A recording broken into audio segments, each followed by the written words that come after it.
Rajcic, sophomore out of Orange Lutheran and Fullerton on the mound, and a first pitch line drive handled with ease by Kenny Oyama, who has a flair for the dramatic. Show off your salad early, Kenny. Nice grab. Here's the lineup for the Seminoles, coached by Mike Martin Jr. A team that played 2 games in the ACC tournament, went 1-1, hit about 300 as a squad. Jaime Ferrer on the all-freshman team, he's got the team best batting average, 8 home runs to go with it. It's a young lineup, first 5 in this lineup, either freshmen or sophomores for Florida State.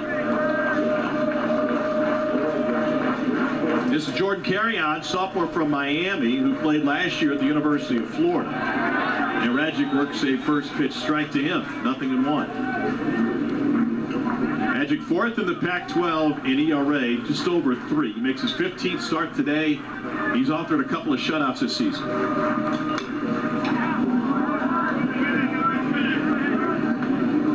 Tommy, you talked about it, the closer last year, they push him into the starter role this year. And was battling an oblique issue, didn't pitch last weekend in the Pac-12 tournament. But it's low 90s with a wipeout breaking ball, and he's just another in the long line of UCLA starters. The list goes on and on and on. If you remember Griffin Canning about 5-6 years ago, has been in the big leagues already with the Angels. It reminds you a little bit of that. A little bit undersized from a right-hander. Stuff isn't going to be 96, 97, but he is not going to throw a lot of balls. Open stance at the plate for Carrion. 2 home runs in the season. They both came in conference play. Ball and 2 strikes now to the Florida transfer. But an everyday player at Florida State after being a part-timer for Kevin O'Sullivan in Gainesville last year. And he carries a 9-game hit streak into this first game. Breaking ball to third. Here's Kyle Karros. 2 down.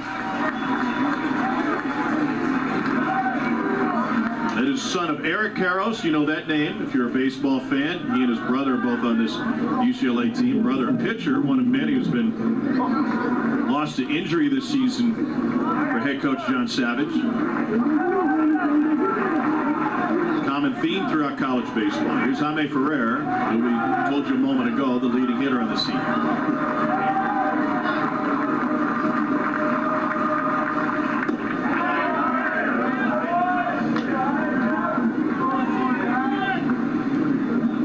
A freshman from Puerto Rico. 6 of his 8 home runs in ACC play. He sends a line drive to the gap. Over to get it is Carson Yates. Ferrer trying to stretch for 2. The throw is wide to the bag, and it's a 2-out double for Ferrer.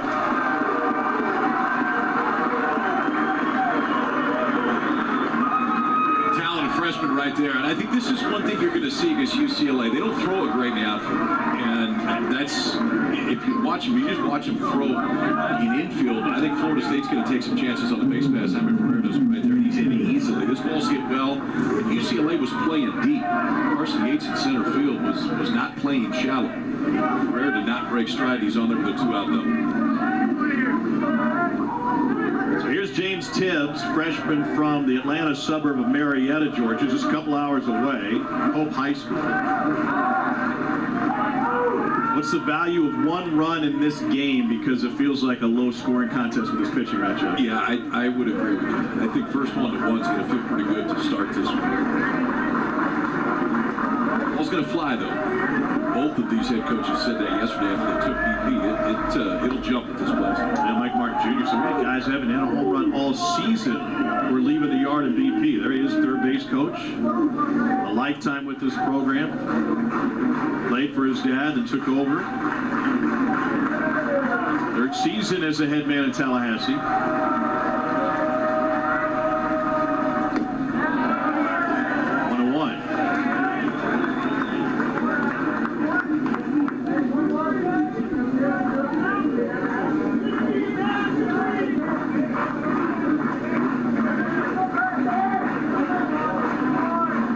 A 298 average with 10 home runs. He has been strikeout prone this season.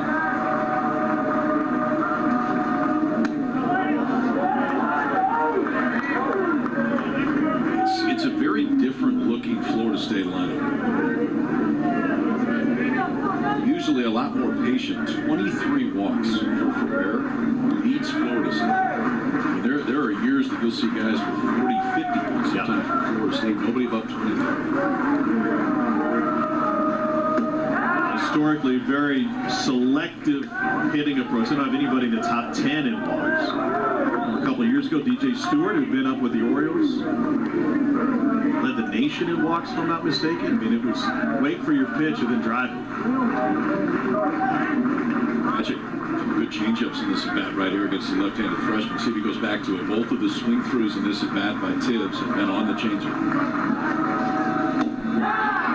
Just off the plate inside. Jeffrey Macias is our home plate umpire today.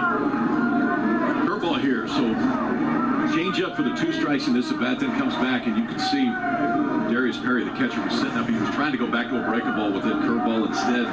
Tugged it just a little bit. Now 3-2. See if he comes back with a change.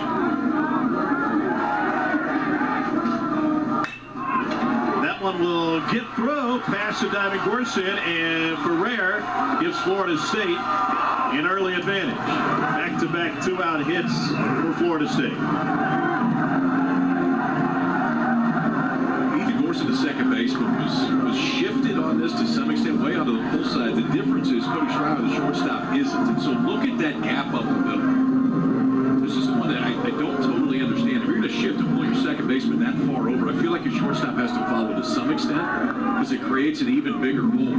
Tibbs just hit it where they weren't. 2-out double by Ferrer, scores easily on the single and an old strike first.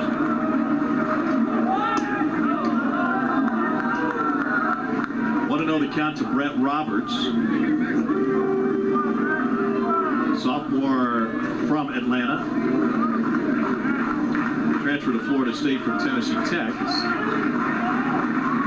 Former Tennessee Tech coach Steve Smith is in the building today. This one is Scott High and foul. Still lives here in Auburn, working for the Detroit Tigers as a minor league pitching coordinator.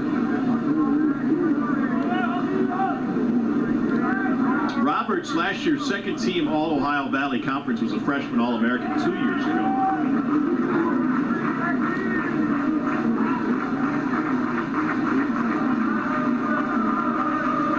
Four-game hit streak going and pounds this one to the right side.